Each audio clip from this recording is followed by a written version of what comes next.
It's not quite the Chip and Dales, but it's as handsome as you're going to get for American Scouser TV. It's the EPL panel show. I'm joined by Sully, by Ayo, and by Alex. Gentlemen, how are you?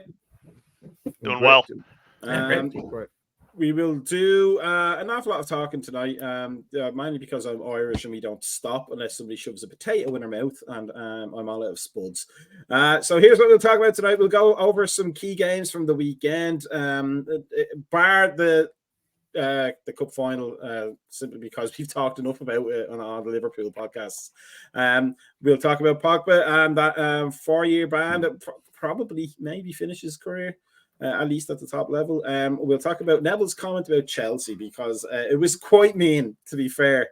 But it is a case, not so much for Chelsea, but maybe for Pochettino himself. And then we'll look to the weekend ahead, because there's at least one juicy tie, which our friend Io, I'm sure, will be keen to talk about, and so will pretty much everybody else, I'm sure.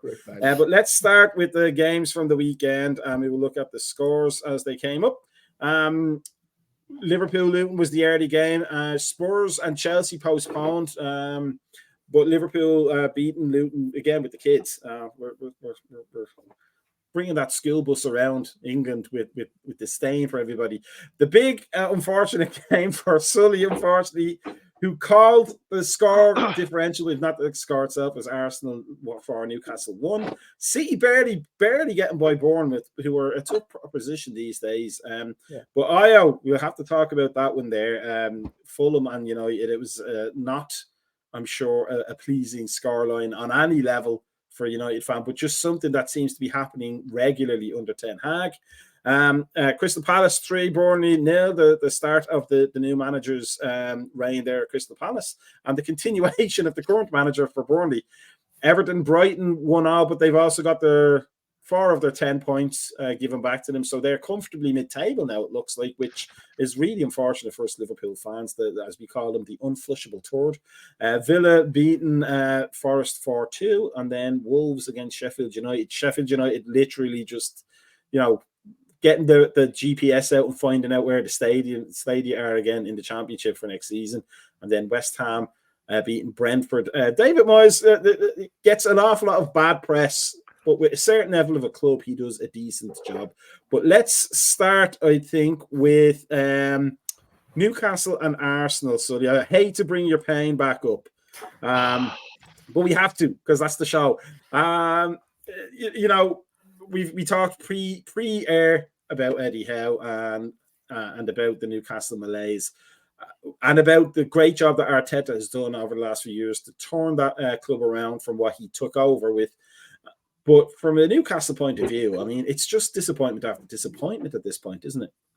Oh my God, it's horrendous. And I mean, Maka, speaking to you as a Liverpool fan, this is what happens when you put Karius in between the posts in a big game. As soon as I saw that on the lineup, I was like, oh boy, here we go. Like, my prediction might have been, I might have been low on my prediction if that guy's stopping shots tonight. But it's another bad game. It seems like I was kind of holding solace that we seem to play up to our competition, but definitely not today, or definitely not on Saturday.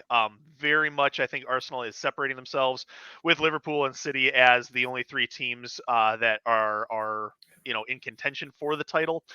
In terms of Eddie Howe and job security, it's one of those things where, yes, he's been dealt a bad hand, and a lot of people are criticizing that he doesn't really seem to have a plan B when stuff goes wrong. But, I almost want to give him the benefit of the doubt. And it's like, well, what can his plan B be? He doesn't have the resources to necessarily put out another plan. So we'll see what happens. Amanda Shovely is dealing with a bankruptcy case right now. She's got a $37 million unpaid debt that she's in court over. And, very sad news. Maddie Longstaff signing with Toronto FC. So MLS getting one of the Longstaff brothers, and hopefully he does well over here in the States, even though it's not really the States. It's more of Canada. From a Manchester United fan's perspective, you and Newcastle, your team in Newcastle, kind of battling for those non-top 3 spots. So good to see from your point of view. I'm sure that Newcastle dropped points again, but as one of the club, with the club that rivaled Arsenal, Manchester United and Arsenal in the early 2000s, and such a great rivalry between Ferguson and Wenger. How do you see, number one, how do you see Arsenal's rise under Arteta? And number two, how do you see Howe and Newcastle? Do you think this is his last chance saloon? And is there a huge opportunity for Man United to solidify themselves in that top 4 race now? So let me start with the Arteta thing. I think the project Arteta that started 2018, 2019, the funny thing people do not know is Arsenal actually interviewed him first when they interviewed Unai Emery, right?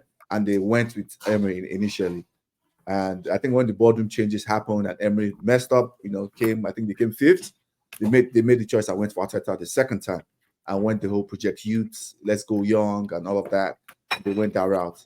I think it's been there's been an incredible turnaround, considering that they came 8th twice and they came 5th, right? It's very unlikely in a big club. Arsenal is still a big club, right? For you to turn around that much, to go from a 8th position twice, 5th to go 2nd. I think, to be fair to him, when I used to watch them back then, I was like, oh, I see something there. Defensively, they had a good shape. That's what Arsenal were. They were a good defensive side. They had good structure. They just couldn't create or get final third. Then they went from that to they started crossing a lot. I remember my Arsenal friends, he's playing they would say he was playing like David Moyes. He was crossing a lot. Like, what's the ideas? Where's the ideas? But then you could see when he started getting Odegaard, Thomas Partey, and you could see the shape there. So I think a lot of the credit goes to Arteta. But I think a lot of things people forget, it was the boardroom changes that they made. Because, they went from the whole agent-led recruitment to Kia Jorapian, and they were bringing players like Willian, and they made those changes, and the chips fell Arteta's way when they went from that, and they were able to bring in young, undervalued players like Odegaard, who was a young talent from Real Madrid, but people kind of forgot about him, for a while. And they were to bring all these young players within the Premier League and outside the Premier League. And the smart thing I think he and the board did, they bought players between the ages 21 to 23, and now they're all picking together. So that even if you don't try, last season they were close to winning the league, they didn't. Even if they don't win the league this season, they can go again next season. They're picking together rather than going to buy 28-year-olds, 29-year-olds where you have 1 or 2 year windows and it goes bust. So those are my thoughts about Arteta. Now moving on to Newcastle. Newcastle is one, like I said, off air.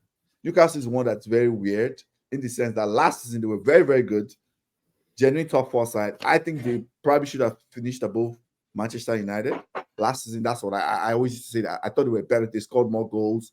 I think what happened to them was they did not have against the smaller teams. They didn't have was it finishing? I think it was finishing against last season, and they would drop a lot of points, draws. They play a lot of draws. United, we don't draw. We either win or lose. So that's something that's been under Ten Hag. United either win or lose. So because of that, we generally, of course, get more points. Now, this season, they started really well, like a house on fire, especially in the big games at Newcastle. Oh, everybody was getting cooked there. Everybody, when you go to Newcastle, they beat Arsenal, they beat United, they beat Chelsea. I think only Liverpool and City beat you guys, right? First, they looked like a genuine top 4 side. When you watch them, the press was incredible.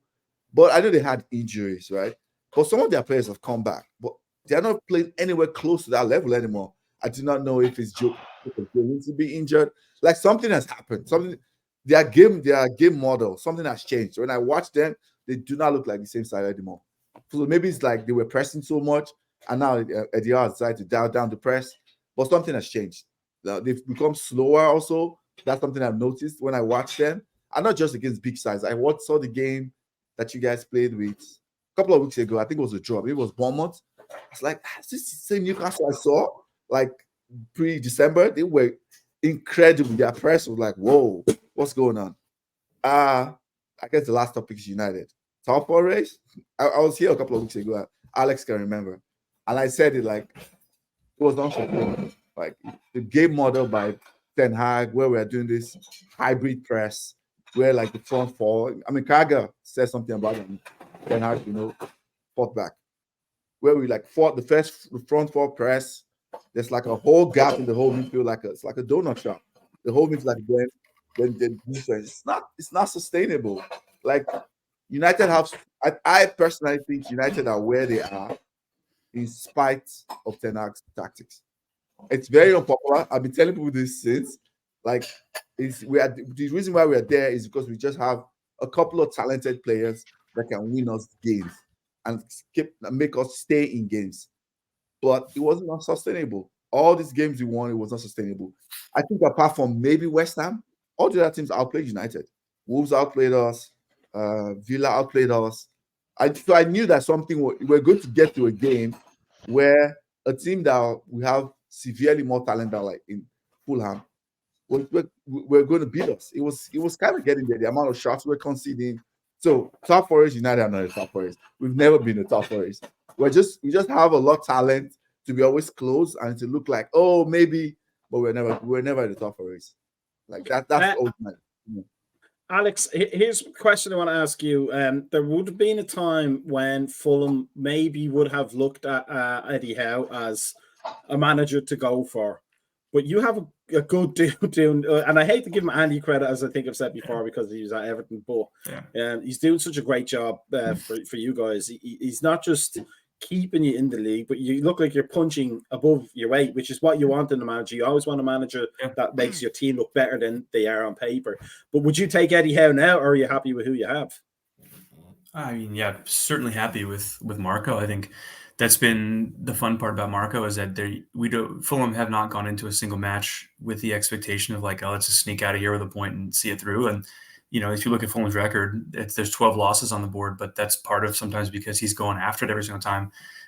So no, I wouldn't take Eddie Howe. I think he's a good manager, and I think, that's that kind of not retread, but that type of manager who's just kind of around and in it.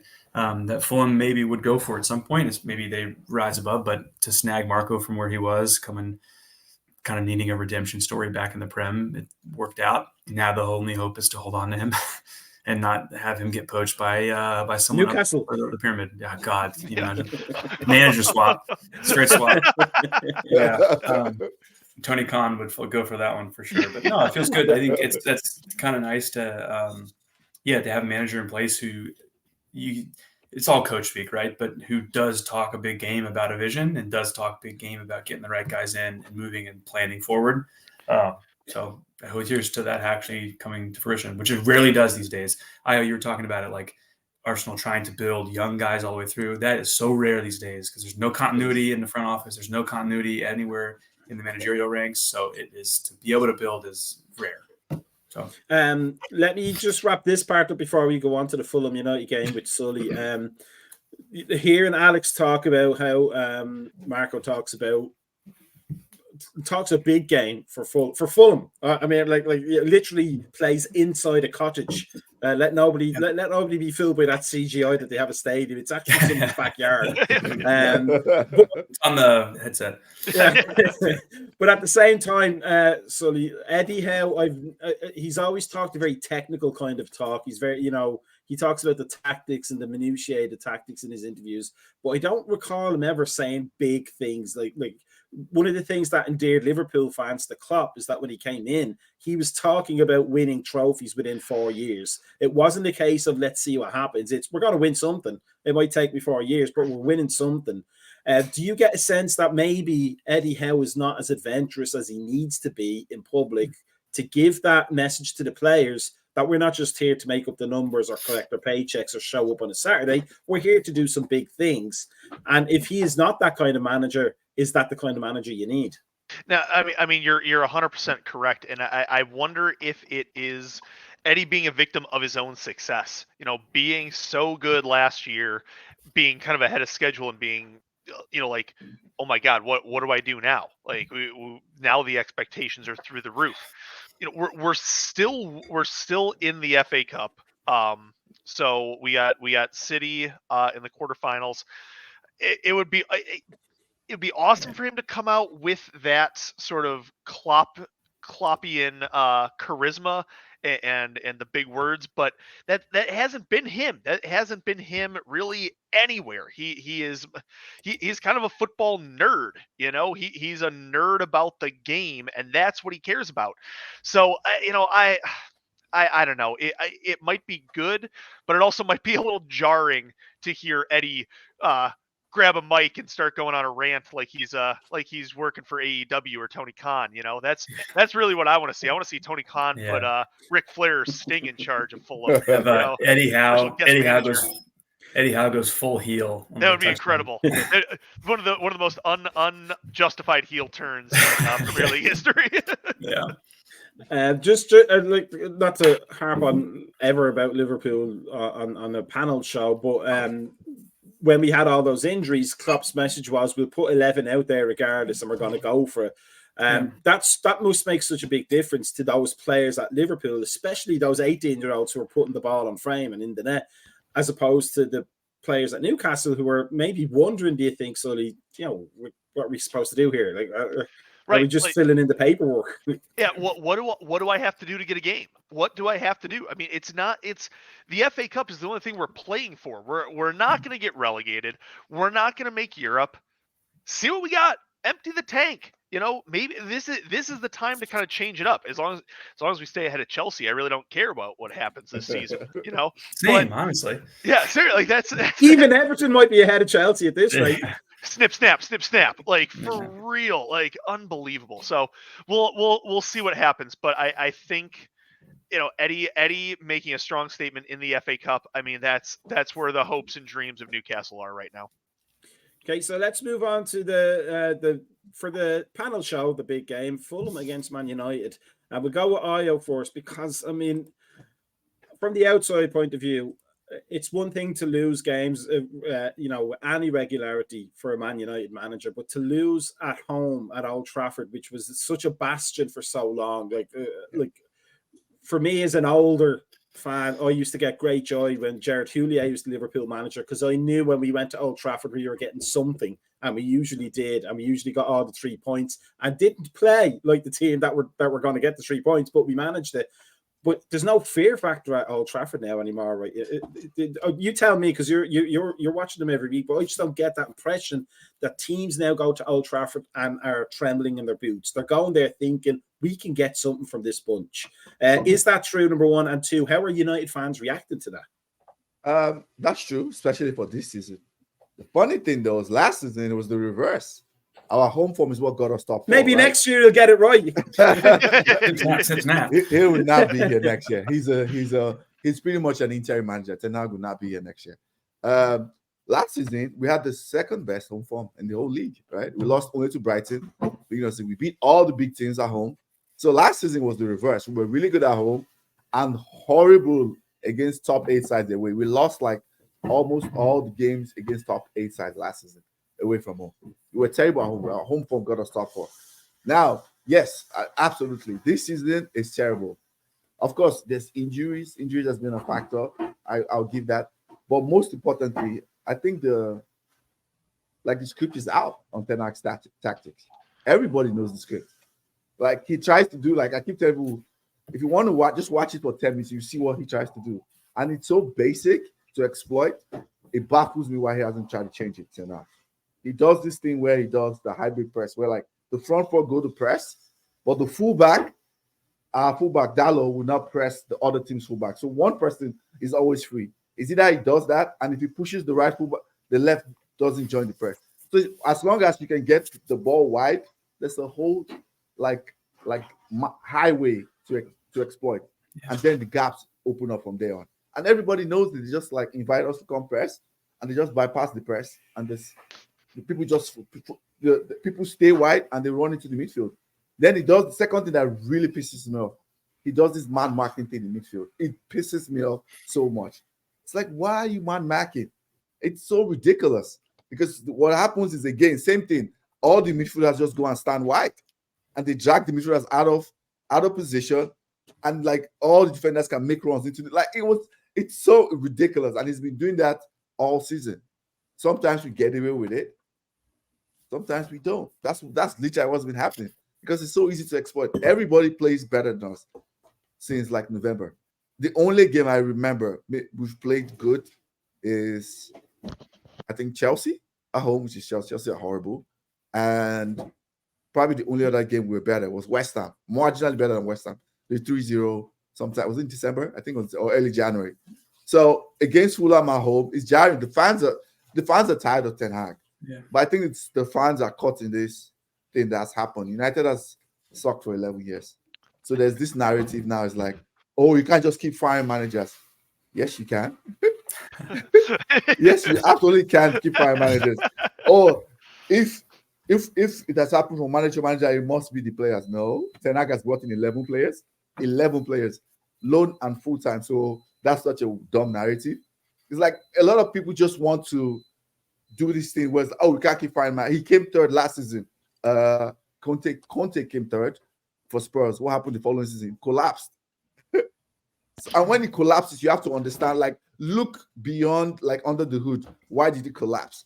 When you look at why it has collapsed, you've seen that everybody has figured out the script of Ten Hag. And they keep attacking. And he's not been able to adjust. So choose something. He hasn't helped himself. It's either you go and play a deep block and stay compact, or mid block where you're defending and you counter attack, like, you know, what Ole was doing. Do that. Or you're a pressing side and commit to it, like Arsenal, Liverpool, Man City do, and commit to the press where your defenders stay. They go to the, you know, the center circle. So that they are compact. There's no compactness in United. I guess the simple way to say it, there's no compactness. The fans are mad. I get tired of watching the game. Like, watching United games is like background watching. That's what I do now. Like, I'm doing something. Oh, did they score? Okay. I'm just doing something in the house. I've always done that with United as well, Lyle. You said what? I've always done that with United as well.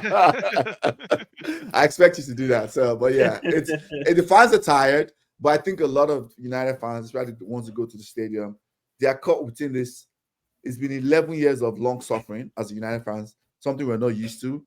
So the easy thing is either to turn on the players and say, oh, it must be the players. But not really.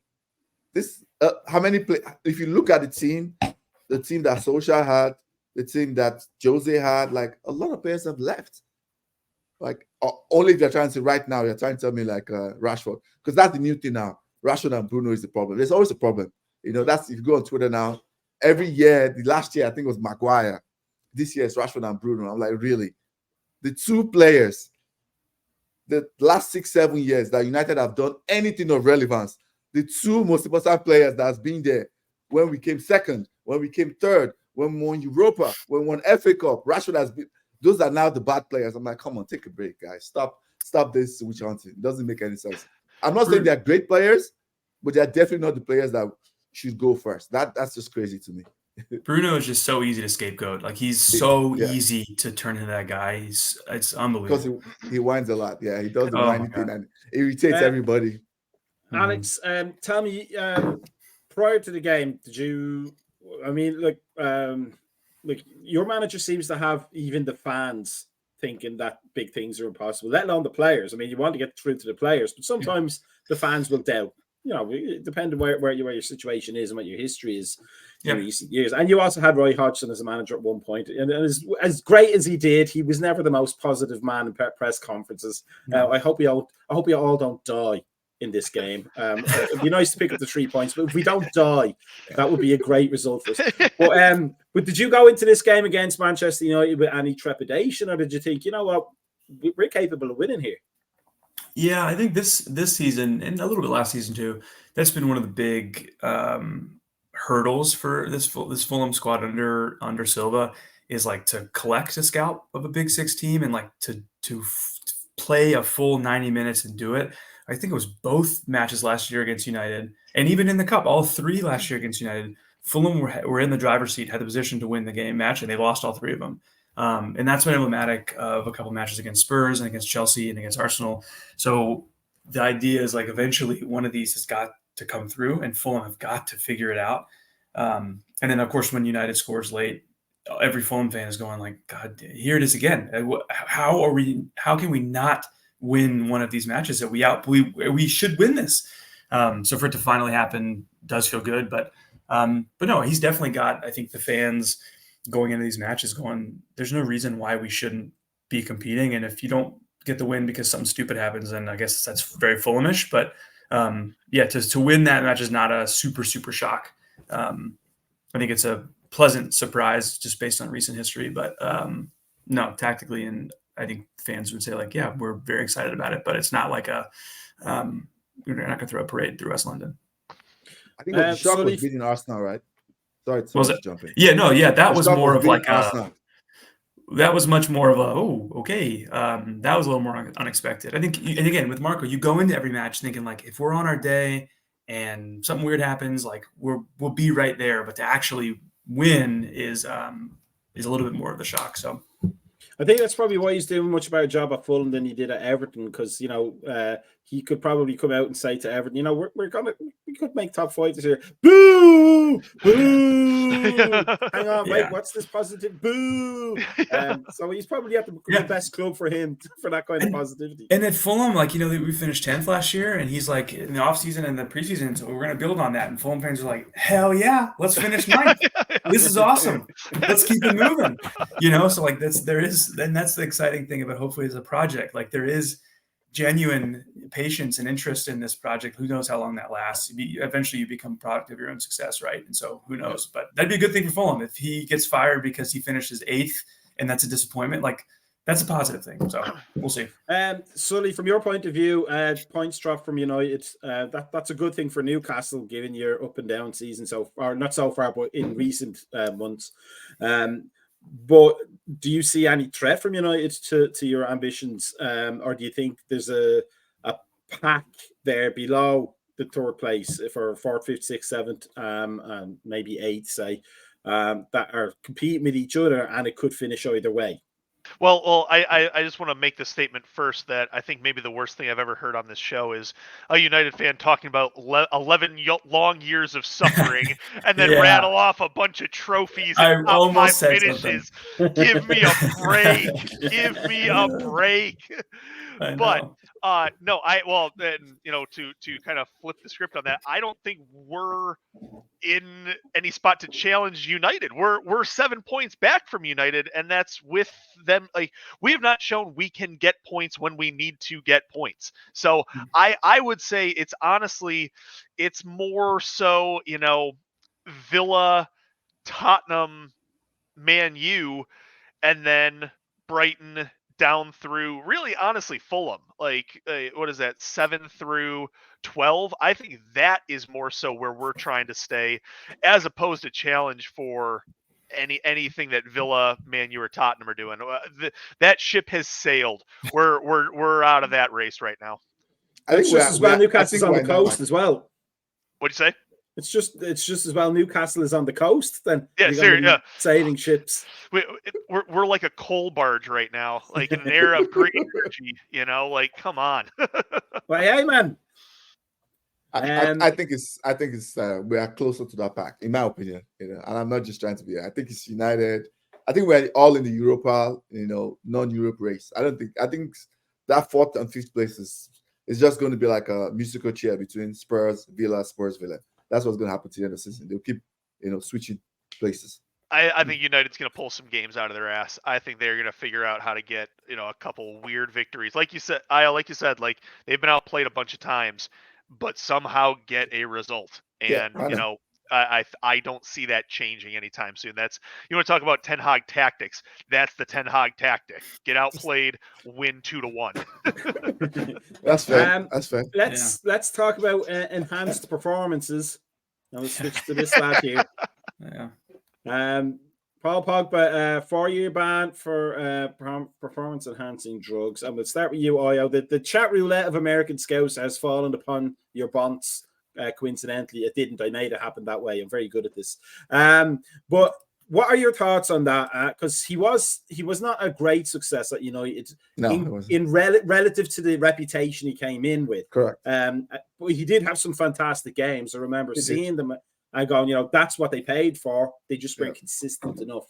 But is this something? Would you expect this from Pogba, or is this a surprise to you as a United fan? So Pogba, I'm actually one of the Pogba's biggest fans in United. I defended him so much while he was in United, up until I think the last 2 seasons. I defended him so much because I could see that coaches kept misprofiling him. I'm surprised that this happened. I'm disappointed too, of course, because it's like he just had so much talent. It was one of those players I wanted him to leave at his peak. The time I think Madrid was coming from, so he could go showcase his talent, win Champions League. Because I think he was one of those players that he was at United and got so much bad rap, for being at United that he shouldn't have gotten. Yes, he was a lot of he gets some blame. He was, in my opinion, flat out to deceive a lot of time. He wasn't consistent a lot of times. I agree. And I think he had the wrong people around him in some cases. I think his agent was horrible, RIP to him.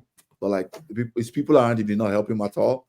So I'm surprised about it. I don't know him personally if he's somebody, but I'm surprised because I really wanted him to do so well other places. The way he left United too was kind of, weird. So I'm surprised about him that this is how it ended. Lapioche, like they call him, is one of those people who, at that time, he was leaving Juve into 2016. And if he had just made the decision to go to Real Madrid, he gets talked about in a different breath, right? Because he gets to be part of the team that won the Champions League because he was extremely talented. Like the only time United looked, in my opinion, like a genuinely good side that could do something under Solskjaer when we came second. One of the main reasons that happened for that long run when we came third and second was because of Pogba and Bruno being essentially because Pogba being fit and being able to progress the ball for Bruno to do Bruno things in the final third. Like both of them together when they were fit is what made United look like, especially on the counter-attack. Like the counter-attack was devastating. If anybody remembers that those period under Solskjaer, it was because of those two guys. And it almost felt like the next thing we were supposed to add at that time was to go and get like a Casemiro, like a N'Golo Kante, like a DM to now play 3 of them in that midfield. And who knows what would have happened? Well, United doing United things, we went and got Varane instead. Like what we're supposed to get, we'll go and do the entire opposite. That's what we do every season for like so many years. Yeah, it's sad because I won't say wasted career, but he has not fulfilled his potential whatsoever. Because now he's probably going to have to retire. This happening. I don't know the full details of how he got because I didn't think the details came out how he got like the PED, the substance in his blood. But yeah, for me it's just disappointment. I feel sad, to be honest, because I feel like it just feels like unfulfilled potential. His first 6 years of his career was wow. He looked like he was going to be like Neymar, the next Zidane, and from then on, just tanked. Alex, is there a possibility, do you think, or is there a case to be made for a self-awareness from Pogba that his career hadn't gone the way he wanted it to go, and so was tempted by the possibility of getting it back on track quicker and artificially, obviously, so that he could get back to where he was, almost like the way Hollywood stars get plastic surgery, thinking that youthful look will make them get more roles. Or do you think he was, it has been previously endemic in Italian football for performance-enhancing drugs to be used, or vitamins, as they call them in AC Milan way back when. But is there do you think there's a desperation behind it from Pogba to rejuvenate his career, or was he just a silly little boy who thought he was eating M&Ms? Yeah, I mean, call me a cynic, I guess, but I think this kind of stuff is so much more widespread in all levels of athletics, football, baseball, basketball, America, anything. Darts. Maybe. Who knows? There's a 16-year-old now. What's he eating? What's in his Wheaties? But no, I think that this type of stuff is so much more common. I think that's the key that you said with Pogba there, and with a lot of players who have either gotten busted or been under suspicion for this kind of stuff, is that it's recovery. These materials and these drugs, they help you recover quicker. And the older you get, we all know you can't drink like you used to, you can't run like you used to. in the moment you're like, this feels okay, and then you wake up grow the next hair day. like you used to. Yeah, well, exactly. And you get hit. You feel like I got hit by a truck the next day after a normal training session that 2 years ago you felt fine, right? And so like that's what they're really good at. And I think it's the direct line between like, yeah, I need to get this back on track. I just need to stay relevant. I need to keep my levels up, and the line from that to I can just like take this pill. It's not the end of the world, or take this injection. It's not the end of the world. Is a direct line. So I'm not shocked. That I'm more shocked, I guess, that more players have not been rung up in recent years for this kind of stuff. It's a testament to either lax testing standards or people have gotten really good at gaming the schedules of how they get tested and how this works, how long it takes to clear your blood and how long it takes. I don't know. Again, call me a cynic, but when you hear that you're shocked because it's a big name, but you're not shocked that it's happening. Sully, do you agree? Do you think it's more widespread than we think? And if so, is it up to the doping administrations to always keep on top of the latest methods for how athletes are clearing this stuff out of their bodies? I just looked there. It seems like he had elevated levels of testosterone. So, maybe his complaints are valid, and maybe he just had too many Big Macs for McDonald's beforehand. Well, I mean, like honestly, if Pug was doing this stuff, how long before Zenit St. Petersburg snatches him up, or Lokomotiv Moscow? I mean, that's their bread and butter over there. Like, but for real, I mean, I agree with a lot with what Alex said. This seems like a recovery type incident. And it must have been a pretty shitty recovery incident considering he played 2 games last year and only 6 appearances this year. Like, I think they gave him the wrong stuff. Like, this was bad. This is a bad batch. But, I think it's also, I think this is across professional sports in general. It's no longer, we always think steroids and we think baseball. We think, these giant meathead guys, the Mark McGuires, the Barry Bonds. It's a different game now. And I think that drug testing is just now starting to catch up with that. I would wager, I'm not a chemist. I'm a simple high school history teacher, but I would wager these substances are not the same types of substances that guys like Barry Bonds, Mark McGuire, Jose Canseco were taking during the 90s. I would bet these are much more sophisticated. These are ones that are much harder to catch, and ones that you almost need to catch the player mid-cycle. Like you can't. It's not something that's going to linger for a long time, or something that you're taking consistently. It's like, okay, I got to do this for a year so I can get back on the field, and then I'm done with it.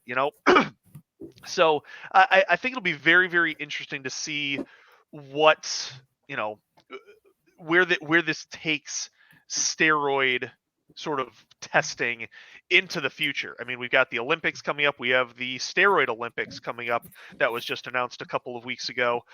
So it'll be very interesting to see what happens and what this does on an international scale. It's a shame that this was Pogba, because Pogba's, like you said, like that Pogba's first 6 years, that first tenure at Juventus, that was special. It was like watching the next big thing. But this on top of Tonali, Italian football's got to get their house in order. These are 2 big bands. I feel like I've heard that before. Yeah, seriously, like that's really weird. It's a broken record, but like it is just crazy that these teams keep getting these bans, and color me shocked that it was Juventus once again who is staring down the barrel of something nefarious in football. I will give you the last word on this. Sometimes when players are caught on performance-enhancing drugs, they start looking at their history and going back. And I'm sure for any fan of any player, but in this instance for yourself, if he were found to have been taking performance-enhancing drugs whilst at United, it casts a lot of things in doubt. But I don't think there could be any doubt that he wasn't taking performance-enhancing drugs at United.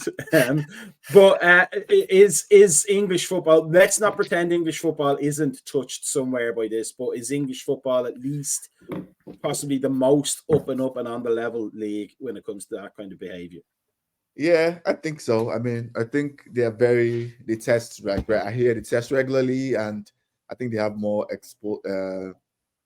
methods. Like here, that their methods are more refined, so it's sad. I know there's been like a rumor, rumor about Man City and their players, because it's been like historically when it was at Barcelona, they hardly get injured.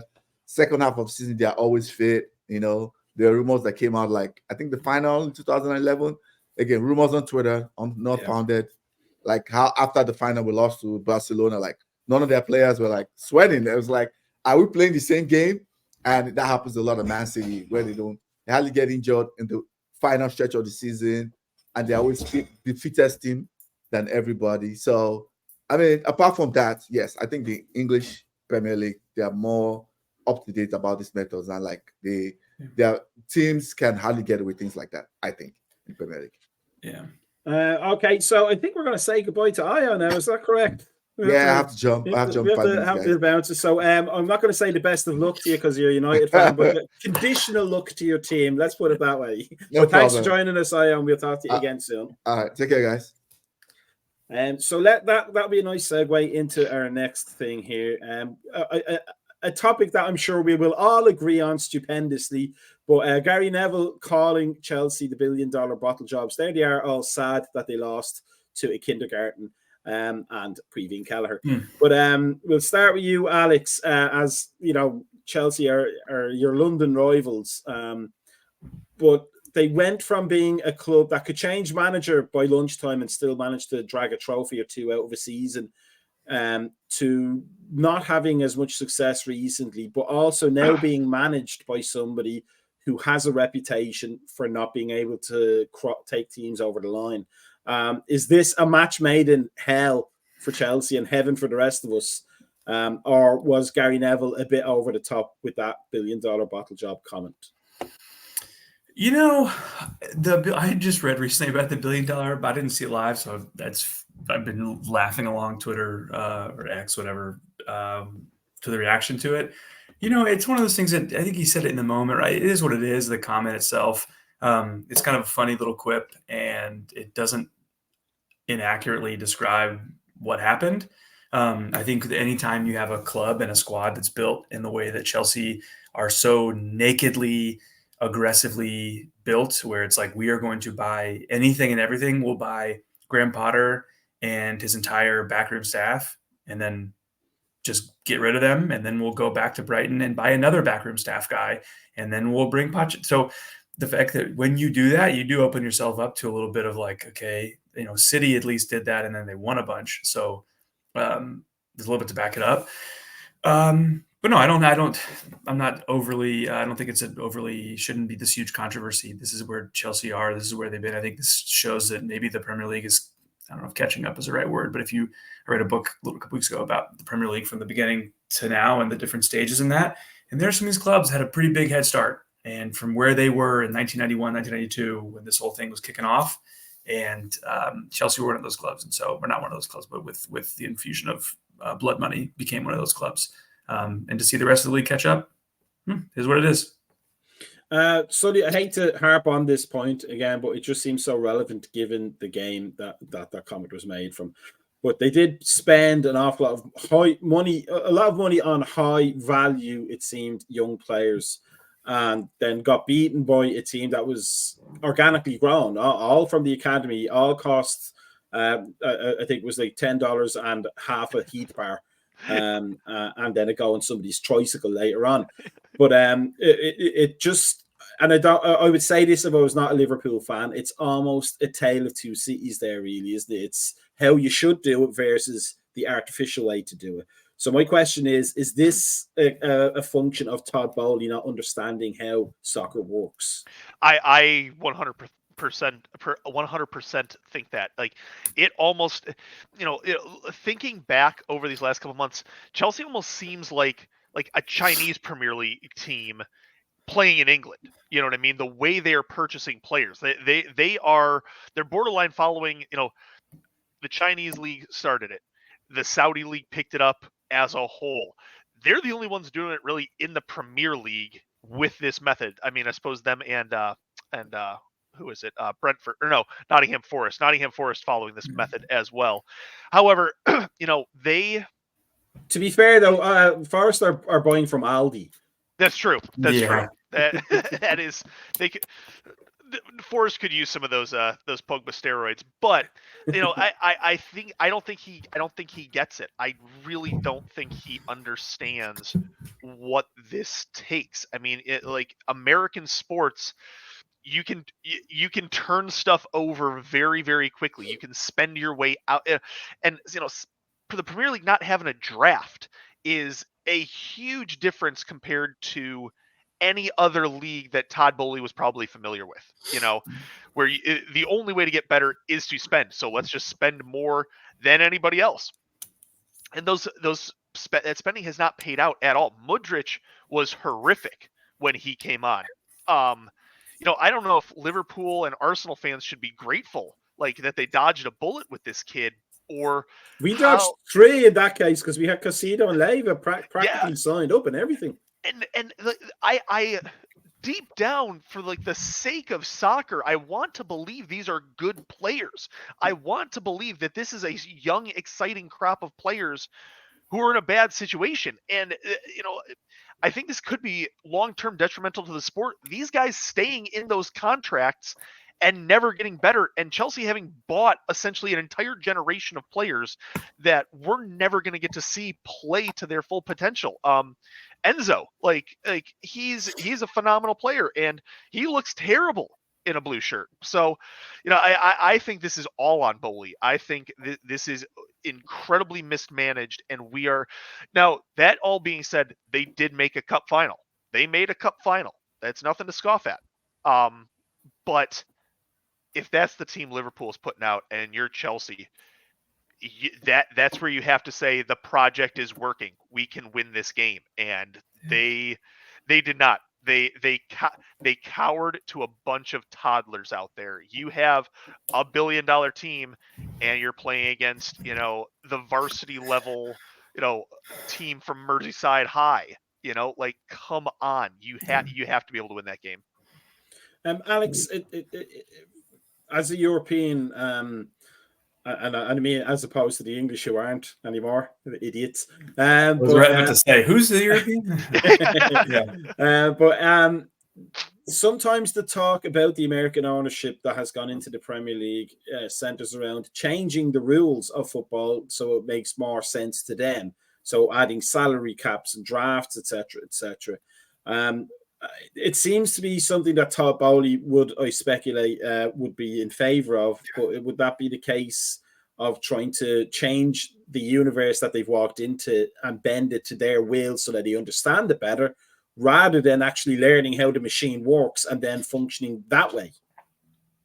Oh, they don't give a shit how the machine works. Like these guys don't give a shit how any machine works. They would say, I don't care how it works. This is how I want it to work. So that's how it's going to work.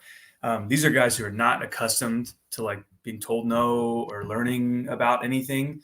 They have people for that. Like, why does he need? And I think maybe I'm being too harsh with Todd Bowley. Who knows? But no, that's the idea. If they, on the Price of Football podcast, Kieran McGuire talks all the time about how he sometimes calls them the sneaky six, right? The clubs who were going to leave and we're going to pull away and do this European Super League thing. How if they could have it their way, they would do away with promotion and relegation. They would codify themselves at the top. They would kind of seal the league up. They would break. There's so many things that they would do for the sake of expediency of kind of shoveling money into their clubs. It isn't about the game anymore for them. And then I think that's even with some of the English folks running these English clubs. And then you bring in the Americans who don't have any connection to the fan bases or historical ties. They don't care. What does it matter to Ryan Reynolds and Rob McElhenney, who I don't want to be unfair to them. I think they've been very great to the Wrexham community and yada, yada. But at the end of the day, who cares if they can just kind of make some money and build this brand around Wrexham? That's what matters. And hopefully that changes more. And maybe that has changed the more they've gotten involved with the community. But you see a lot of these American owners come in and just say, this is a way I can kind of print some money off. And I will say, if there's any Fulham fans that watch this, though, you talked about the academy. One of those players was not homegrown and was counted as homegrown on the Liverpool Twitter post, and that was Harvey Elliott. I don't know how you can say homegrown for that. I guess whatever, but I have to point out that he didn't get as far as the tips till he came to Liverpool. That's all I'm saying. Yes, that's fair. Yeah, but I saw that on the Twitter thing, and I was like, no, hold on. Yeah. I remember us getting Yeah. from you guys. Yeah. Sully, in terms of Chelsea, we talk about, I don't want to be disparaging because the guys won a trophy at least. But is Maurizio Pochettino, is he essentially the Latin Eddie Howe, basically? No, I really don't think so. I think Poch has really showed himself to be just kind of a glorified yes man. I don't think, and this, Alex, this goes back to your point about how, Americans kind of want to run a sports organization. It's whatever the board wants to do. It's not what the coach wants to do. And if the coach wants to do something different, well, guess what? We're going to find another coach who will implement what the board is going to do. I mean, aside from really Tottenham, the last two stops for Poch have been PSG and Chelsea. Like, those are two teams where you have a lot of money coming in. You have a hugely powerful board. They don't want to be told no. They just want yes. They want to hear yes. We are making money. We are successful. That's how it goes. And I don't think, and I mean, Poch wasn't around when they brought in a lot of these guys. Like, these aren't, necessarily his guys, but I think he's trying to do the best that he can and continue to just sort of rake in the Chelsea paychecks that are coming his way for as long as they can. That gravy train doesn't have any brakes on it, as far as I can see. Yeah, it doesn't seem like there's any win here for Poch. Like, if you game this out, what outcomes from this are positive for him, right? Like, Yep. there aren't any, and that's why I feel kind of bad for the guy. He's in the situation where, like, look, unless they go out and win the Champions League, I don't know where he gets off this train looking good.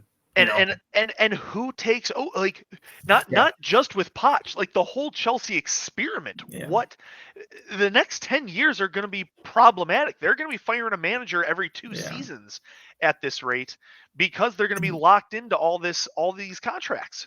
And I will say, this started before Bowley too. Like, this was Abramovich's MO. This has been Chelsea for a long time, and I think it's a testament to, like, talent scouting and recruitment across the Premier League and across Europe, that they cannot just go and buy everybody up anymore. There's true competition here for players, and it drives values up. So when they do win the player, they're paying more for that player. Players going elsewhere. Like, this is the outcome of that. Is they're spending the same amount of money, but they're not getting the same level of talent as maybe they used to. And Abramovich grew up in a soccer culture. Like, he understands what it means to be a soccer fan and to follow a local club.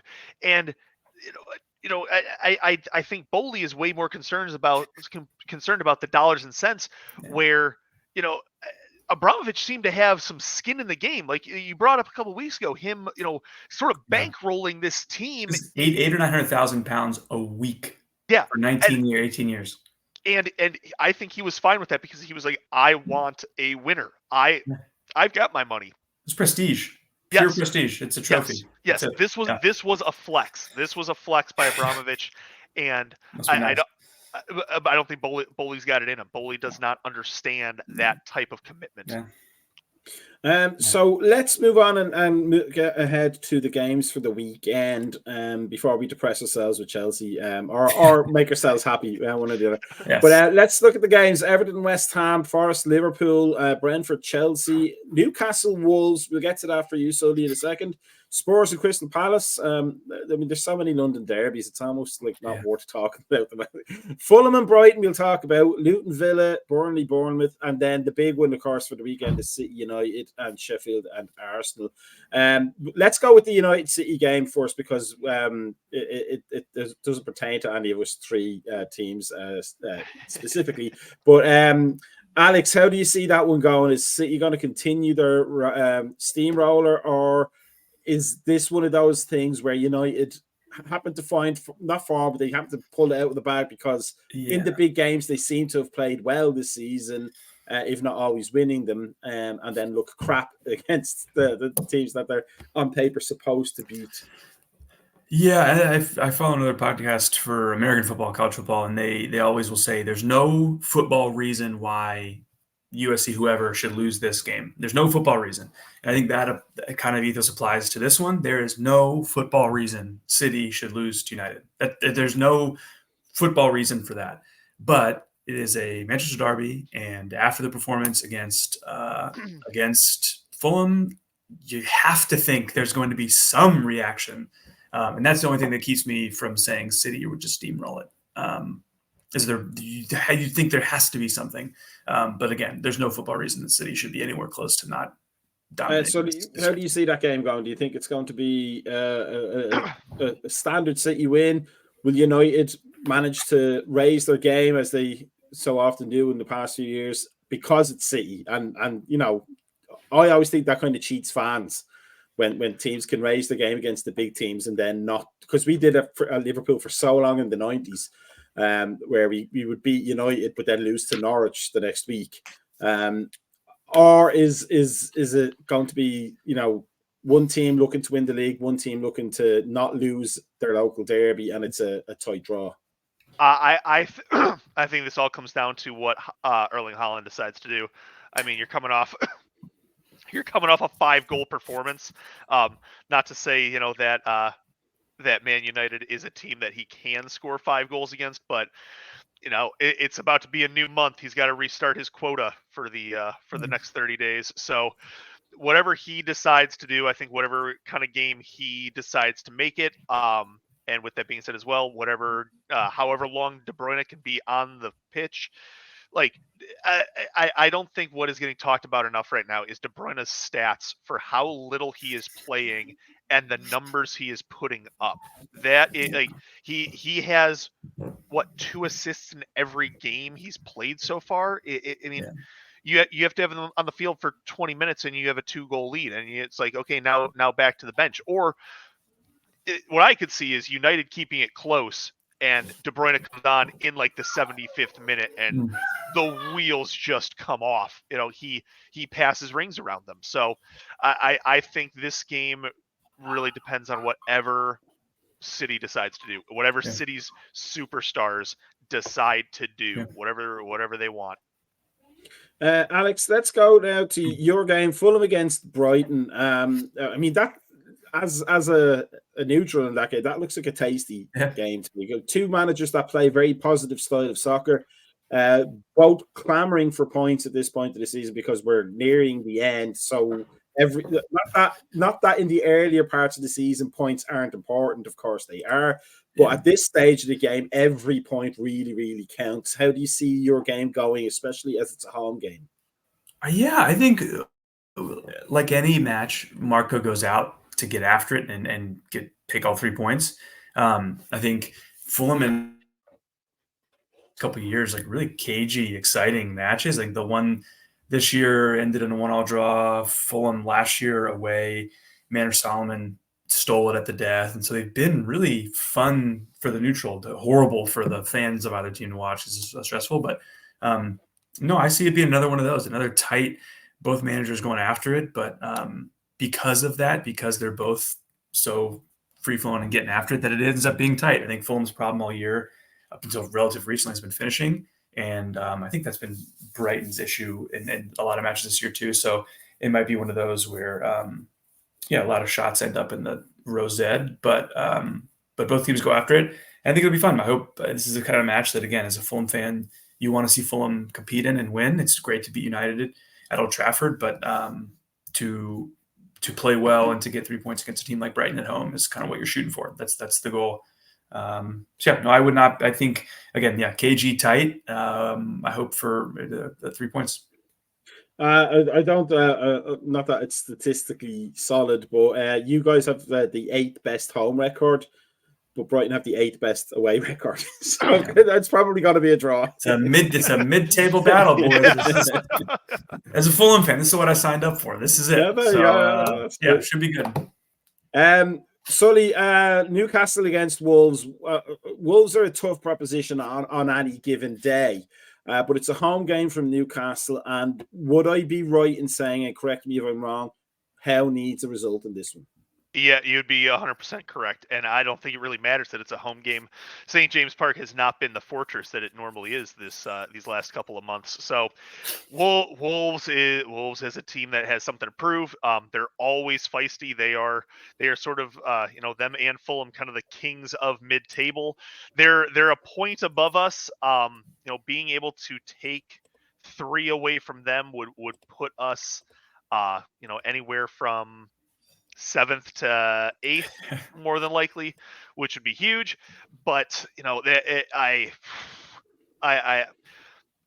not as confident as Tonali with putting my money on Newcastle anymore. So I would love to see a 3-2 Newcastle victory, but I just don't know. I'm not confident. Okay, so before we go, let's just look at the tables as they stand. That team at the top, I don't know their name, and they're not important right now.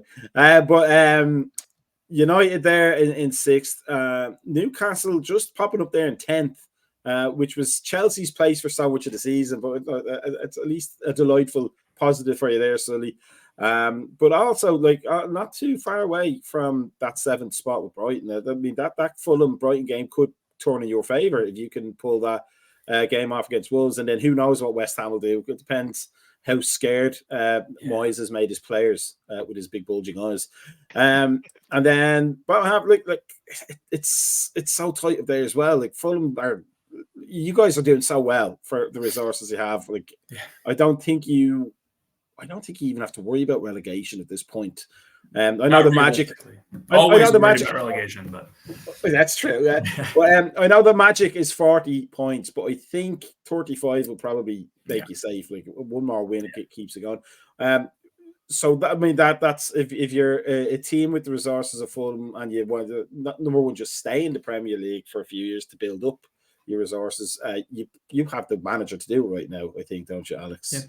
Yeah, I think that's last year was, I think, a 10th place finish and finish above Chelsea and a couple points behind Brentford. And I think that was the goal this year, is to say, okay, can we finish 10th or higher again, and then maybe start to push past Chelsea, and looks like we'll push past Brentford. So that's kind of the goal, is these incremental steps, realizing that we're not going to be able to spend our way out of this, and it's going to take a growth pattern. And it feels good to be in it. I mean, despite any ups and downs, it feels good to be in the middle of that.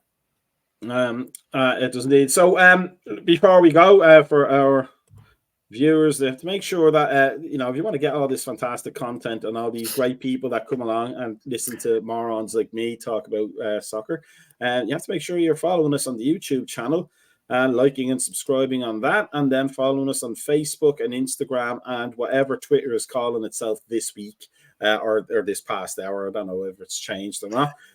But it just remains to say, Sully, thank you so much again, as always. Fantastic company. And Alex, saying to yourself, the good luck to both of your teams. Not conditional luck, that I gave Io, but good luck to your teams. And I hope you get the results you need. And for everybody else, make sure you're in the Discord channel. Make sure you're following us on the social medias, because you won't know what we're doing without it. Take one home today, as they used to say. We're not going to do the 70s power music from my show, so instead we're going to have some funky music instead. Have a good one. Peace out, and good luck to your teams this weekend, and enjoy it.